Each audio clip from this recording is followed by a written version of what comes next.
স্বাদ এবং সাধ্যের ভিতরে আমি চেষ্টা করি যখনই যাকে খাই সেটা মন ভরে তৃপ্তি ভরে যাতে খেতে পারে, আর একা হাতে সব কিছু গুছিয়ে করি যতটুকু পারি নিজের মতো করে করি। আসসালামু আলাইকুম, সবার কি অবস্থা? আশা করছি যে যেখান থেকে দেখতেছেন সবাই ভালো আছেন। আলহামদুলিল্লাহ আমিও ভালো আছি। আর এবার রমজানগুলো এত সুন্দরভাবে কাটাচ্ছি, আল্লাহর কাছে লাখো কোটি শুকরিয়া। কোনো পানি পিপাসা নেই, সব কাজকর্ম এত সুন্দরভাবে হয়ে যাচ্ছে। আলহামদুলিল্লাহ আল্লাহর কাছে আরেকটার জন্য শুকরিয়া জানাই যে তো সুন্দর করে রোজাগুলো রাখার তৌফিকও তিনি দিয়েছেন। জানি না আগামী বছর পর্যন্ত বেঁচে থাকবো কিনা, তারপরেও চেষ্টা করেছি যতটুকু সাধ্য আছে স্বাদ আছে সবার সাথে মিলেমিশে ইফতারি করার।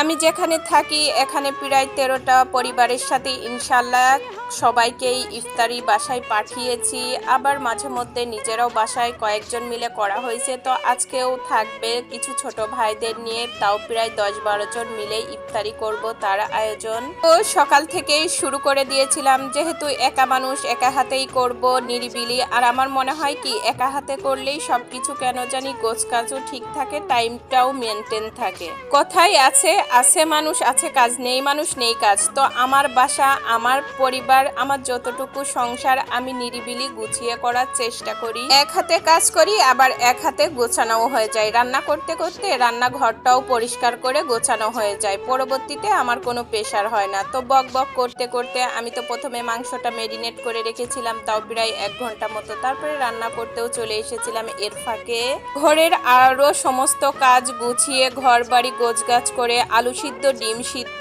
মানে ইফতারিতে আরও কিছু ভাজা পোড়ার আইটেম থাকবে সেগুলোও গোছগাছ করে মোটামুটি রান্নার কাছে চলে এসেছিলাম। আর এই যে প্রথমেই বিরিয়ানিটা রান্না করে নিচ্ছিলাম যাতে ঝামেলা মুক্ত থাকা যায়। তো রান্নাটা শেষ করে আমি এবার ওই মাংসটা উঠিয়ে এবার চাউলটা দিয়ে দেব। চাউলটাও কিছুটা সময় ভেজে নেব। আর এখানে আমি 2 কেজি চাউল আর 2 কেজি গরুর মাংস নিয়েছিলাম। তেল মশলা সব কিছুই কম কম দেওয়ার চেষ্টা করিয়েছি, কারণ সারাদিন রোজা থাকার পরে যাতে কারোর সমস্যা না হয়। আর আলহামদুলিল্লাহ যে এত মজার হয়েছিল সব কিছু মিলে, আর সব কিছু পারফেক্ট। আল্লাহ যেন এই রহমতের মাসে আরও রহমত দিয়ে দেয়। রান্নাগুলোও কেন জানি এত মজার হয়, না কোনোটাই লবণ বেশি হয় না কোনোটাই ঝাল, সব কিছু পারফেক্ট। এটা আল্লাহর একটা কুদরতি খেলা মনে হয়। রোজা থেকে এত সুন্দর পারফেক্ট রান্না করা যায়, অন্য সময় মনে হয় এতটা মজার হয় না। আর যেহেতু একা হাতে ভিডিও করা হয় তো এখানে মাংসটা ঢালতে যেয়ে একটু বিপাকেই পড়ে গিয়েছিলাম। আসলে স্ট্যান্ডে না দিয়ে আমি হাত দিয়েই করতে যাচ্ছিলাম, পরবর্তী তো একটু এলোমেলো হয়েছিল, হয়তো বা কিছুটা বুঝতে পেরেছেন। অনেকগুলো ভাত পড়েও গেছিল।